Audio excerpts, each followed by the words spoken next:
অনেক পেশেন্টরা এসে বলেন আমার বগলে দুর্গন্ধ হচ্ছে, আবার অনেকে বলেন আমার বগলে অনেক বেশি লোম, আবার অনেকের কমপ্লেন থাকে যে আমার বগলের এই যে এরিয়াটা আছে এটা পিগমেন্টেড বা কালো।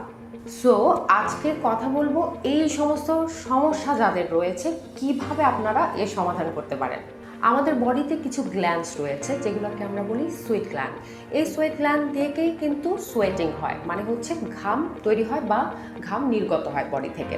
তো এই কন্ডিশনটাকে আমরা বলি হাইপারহাইড্রোসিস। হাইপারহাইড্রোসিসের অনেক পেশেন্টরা কিন্তু আমাদের কাছে আসে, যেমন হচ্ছে বগলে অতিরিক্ত ঘাম বের হচ্ছে, কিংবা হাত ঘেমে যাচ্ছে, কিংবা পায়ের তালুটা ঘেমে যাচ্ছে, এরকম সমস্যায় কিন্তু অনেকে ভোগেন।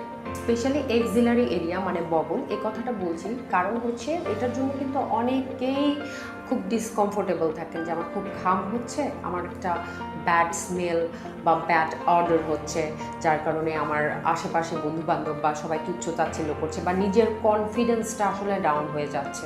এরকম কন্ডিশনে আমরা আসলে কী ট্রিটমেন্ট দিয়ে থাকি?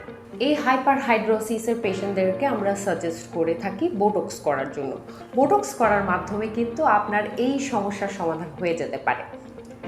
আর এটি একবারই করা হয়, একটি সেশনেই করা হয়, করার 2 থেকে 3 দিনের মাথায় কিন্তু আপনি রেজাল্ট পাবেন। যাদের এই বগলের লোম অপসারণ করতে চান তাদের জন্য কিন্তু আমাদের খুব ভালো একটি সমাধান রয়েছে, সেটি হচ্ছে আমাদের ডায়েট লেজার। মাত্র কয়েকটি সেশনের মাধ্যমেই কিন্তু এই আনওয়ান্টেড হেয়ার যেটি সেখান থেকে আপনারা পার্মানেন্ট সমাধান পাবেন। আবার অনেকের থাকে যে আমার বগলের এরিয়াটা একটু কালো বা একটু ডার্ক বা পিগমেন্টেড, কালো কালো লাগে। সো তাদের জন্য কিন্তু আমাদের বিভিন্ন ট্রিটমেন্ট রয়েছে।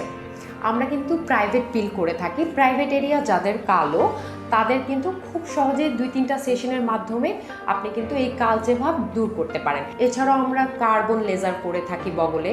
পিল এবং কার্বন লেজার কম্বিনেশনে করলে কিন্তু এই পিগমেন্টেশনের সমস্যা থেকে খুব সহজেই সমাধান পাবেন। স্কিন বা হেয়ার বা যে কোনো ধরনের সমস্যায় কিন্তু আপনারা যোগাযোগ করতে পারেন আপনার স্ক্রিনে দেওয়া নাম্বারে।